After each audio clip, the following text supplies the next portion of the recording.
সাগরদিঘি উপনির্বাচনে তৃণমূলকে হারানোর পর কংগ্রেসের বাইরন বিশ্বাস বলেছিলেন, আমায় তৃণমূল কিনতে পারবে না, আমি তৃণমূলকে কিনে নেব।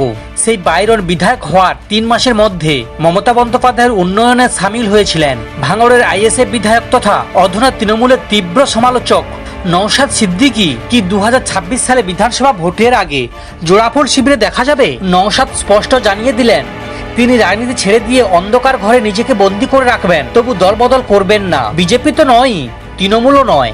নওশাদ স্পষ্ট জানিয়েছেন, দর্শনগতভাবে তিনি এবং তার দল বিজেপি বিরোধী, কিন্তু বিজেপি বিরোধিতার প্রশ্নে কখনো তিনি তৃণমূলে যাবেন না। তার কথায় বিজেপি বিরোধিতা করার জন্য তৃণমূলের হাত ধরতে হবে, কখনোই না। ওরা তো একে অপরের পরিপূরক। ভাঙড়ের আইএসএফ বিধায়কের বক্তব্য, 2021 সালে রাজ্যে যখন পরিবর্তন হচ্ছে তখন আমরা সবে মাধ্যমিক দিয়েছি, সেই সময় বাংলায় বিজেপিকে দেখাই যেত না, ওই দলটাকে রাজ্যে এনেছে তৃণমূলই তো। নওশাদের এই বক্তব্যে কি সিপিএম এর রাজ্য সম্পাদক মোহাম্মদ সেলিমের সুর শোনা যাচ্ছে না? এই কথা শোনার পর হাসতে হাসতে উড়িয়ে দিয়েছিলেন নওশাদ। আইএসএফ বিধায়কের কথায়, আমার লক্ষ্য তৃণমূল এবং বিজেপি বিরোধী রাজনীতি করে লক্ষ্যে পৌঁছানো।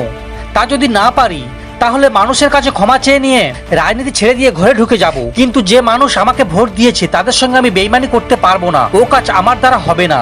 গত 12-13 বছরে বাংলার রাজনীতিতে দলবদল কার্যত স্বাভাবিক হয়ে দাঁড়িয়েছে, কেউ এখন চমকিত হয় না। ব্রিগেডের মাঠে যেদিন তৃণমূল অর্জুন সিংহকে টিকিট না দিয়ে পার্থ ভৌমিকের নাম ঘোষণা করলো ব্যারাকপুর লোকসভা কেন্দ্রের প্রার্থী হিসেবে, সেই দিন অনেকে ধরে নিয়েছিলেন অর্জুন ফের পদ্মের টিকিট পাবেন। বাস্তবেও তাই হলো। গত লোকসভায় টিকিট না পেয়ে বিজেপিতে গিয়ে সাংসদ হয়েছিলেন অর্জুন। সেই তিনি 2022 সালে অভিষেক বন্দ্যোপাধ্যায়ের অফিসে গিয়ে তৃণমূলে যোগ দিয়েছিলেন।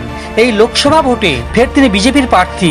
2021 সালে খাতা কলমে বিজেপির টিকিটে জেতা বেশ কয়েকজন বিধায়কও তৃণমূলে এবার লোকসভা টিকিট দিয়েছে, যেমন রায়গঞ্জের কৃষ্ণ কল্যাণী, বনগাঁর বিশ্বজিৎ দাস, রানাঘাটের মুকুটমণি অধিকারী। ফলে দলবদল এখন সূর্যোদয় এবং সূর্যাস্তের মতো হয়ে গিয়েছে। কিন্তু নওশাদ সেই স্রোতে গা ভাসাবেন না বলে দাবি করেছেন। সমস্ত খবর দেখতে এই চ্যানেলের সঙ্গে থাকুন। ধন্যবাদ।